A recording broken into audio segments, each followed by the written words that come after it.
Hi everyone, welcome to another Zentangle Quickie. My name is Heather Hartwick Gladden. I'm a Certified Zentangle Teacher. CZT, you'll see those that acronym, all over the place if you're looking at Zentangle things. And if you don't know what it means, that's what it means. Today, I'm going to do something a little bit different, and I already have my my 4 corner dots I made, and I did the border. My great wiggly border, and I added a string line in it. And so this is going to be essentially part 1 of 2. I want to keep these Zentangle quickies to 1 tangle. So in the next video I will do the other side. So for those new to Zentangle and have no idea what I'm talking about, 4 corners, border, string, really super quick, and that's a whole nother video that I should do. So we just divide up the space, and those are the names. And so I think I will do another video on that. So I'm going to use, like I said, this is going to be a 2-parter. This tangle is going to be Tipple. And Tipple is a really neat tangle, and it's so easy. That's why I want to keep these really short, just to 1 tangle, and only take as much time as it actually takes to do the tangle. And that's why I also chose these bijou tiles, because they're small and good enough so that way you can see the pattern, but also not that it takes, I can finish it and not have it take as long as it would if I was using the normal size, 3.5 inch tile. So Tipple is really, it's just orbs. So whatever section that you want to fill in, and the orbs can be, we call them orbs because circle is too much pressure. And so actually I'm going to start, because I have this challenge with, this is what I call it, my phrase, a spontaneous creativity. Because what my brain was saying was, we'll start here and go all the way across and then make rows. And, that's perfectly fine to do. Perfectly fine. I just keep working towards this. Like I admire watching people. And again, we're filling in this whole section with orbs. So I'm going to kind of talk as I do that. But I'm not being an artist. And, part of the reason that I continue to say not an artist, because I don't have the spontaneous creativity to say, oh, well, I think I can, draw an apple and a banana in a bowl and have it come out looking like anything, like an apple and a banana in a bowl. So, and because, I don't want it to look contrived. So I don't want to make a row, or unless that's my intention, but I just want this to look like a bunch of orbs. And so, like I said, they can be different sizes. And so sometimes mine end up not so far apart, a little far apart. And then I just add little teeny ones in between. But because that's kind of like something that I'm working on internally.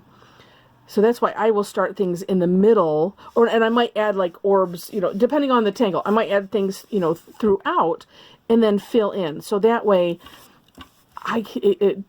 it just helps me with being able to feel like I made something, and it doesn't look like just lines of orbs. It makes it look a little bit interesting. And so I say, if you don't watch this tangle, then you don't know, this video, then because I don't think I've never really actually thought about that before. And and I have people say, oh no, you're an artist. It's like, well, I don't feel like one, because I don't feel like I can just go draw anything. I can follow instructions, and I like following instructions. And that's pretty much, a lot of what Zentangle is. Now this one, you see, I'm going to end up, drawing, maybe if I just, kind of do some spotty. So this way then I can fill in with some other sizes.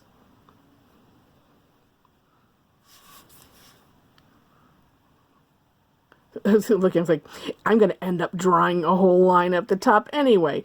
But I mean, that does kind of make sense, but then the whole thing wouldn't be just rows. I want it to look more organic, kind of like a pebbles, or rocks in a creek bed type of thing. And this tangle is nice because it provides, you can use it a couple ways. It's a fantastic fill-in. So like this, if you have a section, you just fill it in with these orbs. Also provides texture. So it's just, textures would be things like we can do fill-ins with lines. And there isn't a specific tangle that, that we, call lines. That would be funny. But we'll use certain things like that just to add a little texture, to fill in, maybe it's a little section of something. I do that with the tangle Muka, or actually, let me just flip in here. This will be another, we'll do a quickie on this at some point, sneak peek. This one is called Strutzel, but so we use the fill-in with just lines going different directions. I've done this before. You could do this with something like a tipple. So it's just a great way to, or actually look here, because I have this handy. This is Crazy Huggins. That's the overall pattern, and we filled it in with other tangles. And, you have just a little space that's not quite big enough for, a tangle. I'll just fill it in with tipple. Now this one, you can, so anytime we're doing orbs, you don't fill things in exactly. So you can, if you wish to. And this, because I did it so tiny, it might take forever, and I won't necessarily, get all of these. But where you see the little teeny triangles, you can just color in dark there. So maybe it's like a dark pebble, or that's, you can imagine that's the riverbed. Like you can really see them right around the edges here. So you can just fill in just solid. Oh, maybe I'll just do that one. And what's neat about that is it adds to the texture. You could also, and if I had drawn these bigger, it could look like, like a stone wall, or, stone structure of some sort. And it is just really neat. And yeah, sometimes just adding these little, or actually in some places, you could just fill in if the gap is big enough. It doesn't have to be an orb, although sometimes that's neat, and it can go over some of these places. But I don't know if you can. Yeah, so as you can see, it does start filling in, adding some character. Like I said, just those little teeny triangle gaps. Or if you it's like I had some that, I put a little orb there, but it's like, that's just way too little. So I just colored it in with like this, and then that seems to help. Actually, it helps to make it look unmessy, because sometimes I know mine, because I end up with these little pigtail, that's what I call them, these little ends. So if I'm adding in some little, these little extra fill-ins in these little corners, kind of thinking of it like almost like grout, really. If you thought of this as a wall of stones, that's how you could think of it. And then like this is a little bit too dark, so I'm going to have to add some more, so I can kind of even that out. And then it's just one of those where you just kind of look at it, maybe stop looking at it for a little bit, and then go back. But sometimes adding that little bit of extra darkness helps. And then, if you so choose, this is one where if you drew really large orbs, you could, add some shading, to like one side to make them look like, stone, say.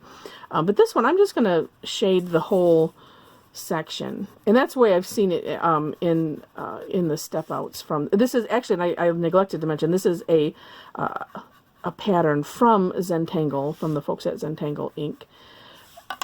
And we'll get the tortillon here. And we'll just shade this whole section as one. Yeah, so I'm just shading it to the inside, which is neat because then, as you can probably already see, it starts curving this section in.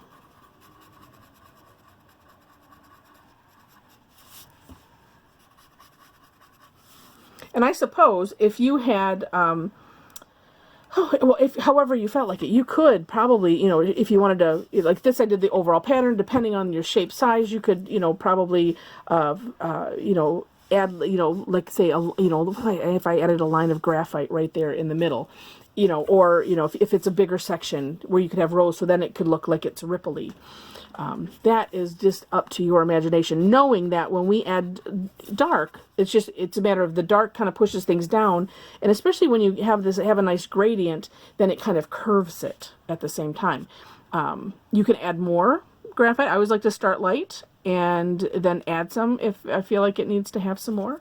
But there we have, there is Tipple for you. Happy tangling. Oh, before I close out, so if you have questions about it or anything, please leave, or if you really like this, love to see any comments in the comment section. I will have a link to this step out in the description, as well as some other information about connecting and kind of joining my Zentangle community, which is so much fun. All right, happy tangling. Have a great night.